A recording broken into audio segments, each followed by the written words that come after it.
ശ്രീനാരായണപുരം ഗ്രാമപഞ്ചായത്ത് സ്ത്രീ സുരക്ഷാ പെൻഷൻ ഗ്രാമപഞ്ചായത്ത് തല പ്രഖ്യാപനം നടത്തി. ശ്രീനാരായണപുരം ഗ്രാമപഞ്ചായത്ത് സ്ത്രീ സുരക്ഷാ പെൻഷൻ ഗ്രാമപഞ്ചായത്ത് തല പ്രഖ്യാപനം SB കൺവെൻഷൻ സെന്ററിൽ കയ്പമംഗലം നിയോജക മണ്ഡലം MLA E.T. ടൈസൺ മാസ്റ്റർ നിർവഹിച്ചു. ഏകദേശം 6000 പേർക്ക് സാമൂഹ്യക്ഷേമ പെൻഷൻ കിട്ടുന്ന 6000 ഇവിടെ മാത്രമാണ്. ഞാൻ 2 ദിവസം മുമ്പ് റിയാഡ് പോയപ്പോൾ റിയാഡ് സെക്രട്ടറിയോട് ചോദിച്ചപ്പോൾ 7468 പറ്റും. 7468 രൂപ ഒരാൾക്ക് എത്ര കിട്ടുമെന്ന് അറിയാമോ? മാസം 2000.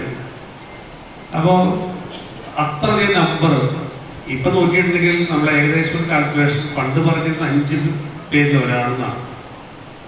ഇപ്പൊ ഈ പെൻഷൻ കൂടി വന്നതോടുകൂടി സാമൂഹ്യക്ഷേമ പെൻഷന് സ്ത്രീ സുരക്ഷാ പദ്ധതി കൂടി വന്നതോടുകൂടി ഏകദേശം 3 പേരിൽ ഒരാൾക്ക് പെൻഷൻ കിട്ടുക. 3 പേരെടുത്ത് ഒരാൾക്ക് പെൻഷൻ കിട്ടുന്നു ആലോചിക്കുക. ഞാൻ നാളെ തൊട്ടടുത്ത അവസരത്തിൽ ഒരു വീട്ടിൽ പോയപ്പോൾ വർത്തമാനം പറഞ്ഞപ്പോൾ ഉണ്ടായ അനുഭവം ഞാൻ പറയുന്നത്. അവിടെ 2 പേർക്ക് പെൻഷൻ കിട്ടുന്നുണ്ട്. 2 പേർക്ക് അതിൽ കൂടുതൽ പെൻഷൻ കിട്ടുന്ന ആളുകൾ നിങ്ങൾക്കറിയാം, പല വീടുകളും.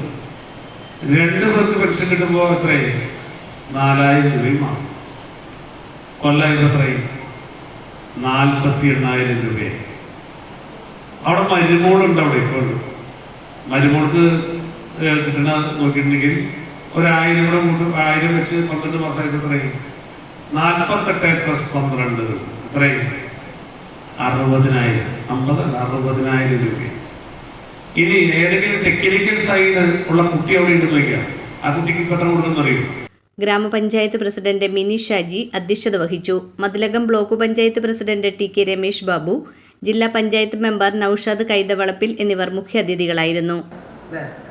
ഒരു വീട്ടിനകത്ത് 2000 രൂപ കിട്ടുന്ന പെൻഷൻ അപ്പോൾ അവർക്ക് 4000 ആയി അല്ലേ? വീട്ടമ്മ പെൻഷൻ മരുമോള പെൻഷൻ കൂടി ആകുമ്പോൾ എത്രയായി?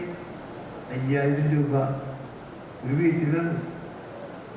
ഒരു സാധാരണ പിന്നിൽ നിൽക്കുന്ന വീട്ടിൽ 5000 രൂപ ഒരു സർക്കാരിൻ്റെ ഭാഗമായിട്ട് അവരുടെ കുടുംബത്തെ സഹായിക്കാൻ അല്ലേ? വ്യക്തിപരമായി ചിലപ്പോൾ നേരത്തെ പറഞ്ഞ ഫോൺ റീചാർജ് ചെയ്യലായിരിക്കാം, മറ്റ് കുട്ടികൾക്ക് ഒരു മിഠായി മേടിച്ചു കൊടുക്കലായിരിക്കാം, ചിലപ്പോൾ ഒരു മരുന്ന് മേടിക്കലായിരിക്കാം, ഒരു സിനിമ കാണാൻ കൊടുങ്ങല്ലൂർ പോകാനുള്ള 2554 വനിതകൾക്കാണ് പെൻഷൻ നൽകുന്നത്. Vice president CN Satheesh Kumar സ്വാഗതം ആശംസിച്ചു. വികസനകാര്യ standing committee chairman Swathi Sreejith, ക്ഷേമകാര്യ standing committee chairman K. Raghunath, ആരോഗ്യ വിദ്യാഭ്യാസ standing committee chairman Ramya Pradeep, block member Venu Thachumpurath, ഗ്രാമപഞ്ചായത്ത് secretary Rahana P. Anand, ward മെമ്പർമാർ എന്നിവർ സംസാരിച്ചു.